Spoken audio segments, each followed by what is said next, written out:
പണിയെടുത്ത് കിട്ടുന്ന മുഴുവൻ പൈസയും സായിപ്പിന്റെ കയ്യിൽ കൊണ്ടുകൊടുക്കുന്നതിൽ ഡിപ്ലോമ പാസ്സായ ഇവറ്റകൾ രണ്ടും കൂടി എന്നെ എങ്ങോട്ടോ കൊണ്ടുപോവുകയാണ് ഗൈസ്. വാവ സുരേഷിന്റെ കയ്യിലകപ്പെട്ട പ്രസവിക്കാറായ അണലിയുടെ അതേ അവസ്ഥ. അത്ഭുതമെന്ന് പറയട്ടെ, ഉരുളിയിൽ സവാള വയണ്ട് കിടക്കുന്നത് പോലെ കണ്ടമാനം ജനം. മാവേലി സ്റ്റോറിൽ വെളിച്ചെണ്ണ വന്നു എന്നറിയുമ്പോൾ പോലും ഇത്രയും തിരക്ക് കണ്ടിട്ടില്ല. കാഴ്ചയിൽ ഈജിപ്തിലെ ഫറവോയുടെ മൂത്ത മാമിയുടെ വീട്ടിലെ അടുക്കള പോലത്തെ ഒരു നിർമ്മിതി. ഇറച്ചി എന്തെങ്കിലും ആമാശയത്തിലേക്ക് വലിച്ചെറിയാമെന്ന് കരുതിയപ്പോൾ സായിപ്പ് അതാ ഇഡ്ഡലി അവിച്ചു വെച്ചിരിക്കുന്നു. ആഹാ, നല്ല മൊഞ്ചുള്ളൊരു കുബേർ കുഞ്ചി. എന്റെ ആധാർ കാർഡിലും ഏതാണ്ട് ഇതുപോലൊരു ഫോട്ടോ ഇരിപ്പുണ്ട്. തിളച്ച ചായ അണ്ണാക്കിൽ തൊടുമ്പോഴുള്ള രാഗത്തിൽ വല്യമ്മച്ചിയുടെ കച്ചേരിയുണ്ട്.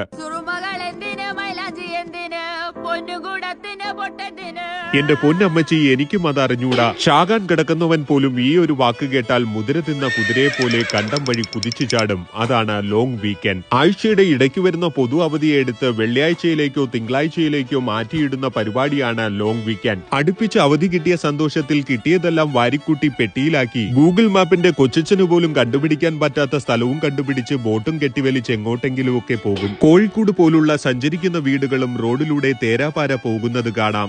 ഇരിക്കാൻ ഒരു പണയും ഒരു പാട്ട കരിയും കിട്ടിയാൽ പിന്നെ ഗ്രില്ലടിയോട് ഗ്രില്ലടിയായിരിക്കും.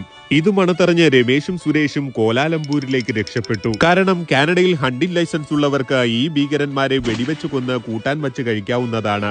അവധി ദിവസങ്ങളിൽ കാനഡയിലെ കടൽ തീരം ഓണാഘോഷത്തിന് സീരിയൽ സെറ്റ് ലൈറ്റിട്ടതുപോലെയാണ്. ലൈറ്റ് കാണാനായി അങ്ങ് മഡഗാസ്കറിൽ നിന്നുവരെ കുളക്കോഴികൾ എത്താറുണ്ടത്രേ. 5 പേർ മുതൽ 5000 പേർ വരെ പങ്കെടുക്കുന്ന പാർട്ടികളുടെ അയ്യേരികളിയാണിവിടെ. അങ്ങനെ ഒരെണ്ണത്തിൽ ഞാൻ പെട്ടുപോയി ഗൈസ്. മെസോപ്പൊട്ടോമിയയിലെ മൂങ്ങയെ ചക്കക്കുരുട്ട് വയറ്റിയതും ജിറാഫിന്റെ നാക്കിൽ മുരിങ്ങാക്കോലിട്ട കൂട്ടുകറിയുമാണ് ഇവിടത്തെ സ്പെഷ്യൽ. കടലിന്റെ അടിത്തട്ടിലൂടെ കുടുംബശ്രീക്ക് പോയ നീരാളിയെ വിവാഹ വാഗ്ദാനം നൽകി പറ്റിച്ച് ദേ ഇവിടെ കൊണ്ടുവന്ന് പുഴുങ്ങുന്നുണ്ട്. ആറ്റം ബോംബ് ഉണ്ടാക്കുന്ന ലാബുകളിൽ പോലും ഇത്രയും ബൃഹത്തായ ഒരു നിർമ്മിതിക്ക് ഒരു സാധ്യതയുമില്ല. ഡോഗ് വെന്റു മാർക്കറ്റ് അഥവാ പട്ടി ചന്തയ്ക്ക് പോയതുപോലെ ആയി ഗൈസ്. അതെ, കെട്ടിയോളെ കാണാനില്ല.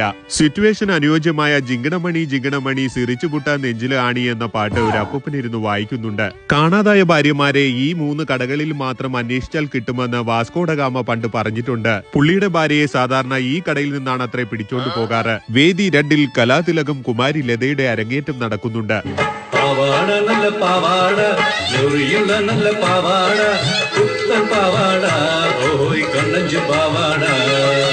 3 മണിക്കൂർ അവിടെ നിന്നിട്ടും പാവാട മാത്രം എനിക്ക് കാണാൻ കഴിഞ്ഞില്ല ഗൈസ്. ഇതൊക്കെ കാണുമ്പോൾ കാനഡ സർക്കാരിന് നമ്മോട് കടുത്ത സ്നേഹമാണെന്ന് തോന്നുമെങ്കിലും കഷ്ടപ്പെടുന്നതിൽ നിന്നും 10 പൈസ മിച്ചം പിടിക്കാൻ കാനഡ സർക്കാരിന്റെ കൊക്കിന് ജീവനുള്ളിടത്തോളം കാലം സമ്മതിക്കില്ല എന്നതാണ് തുണിയുടുക്കാത്ത മറ്റൊരു സത്യം. ആരാധകരാണ് എന്റെ ഉയർ. അവർക്ക് വേണ്ടി എന്റെ ഹൃദയം വരെ ഞാൻ പറിച്ചു കൊടുക്കും.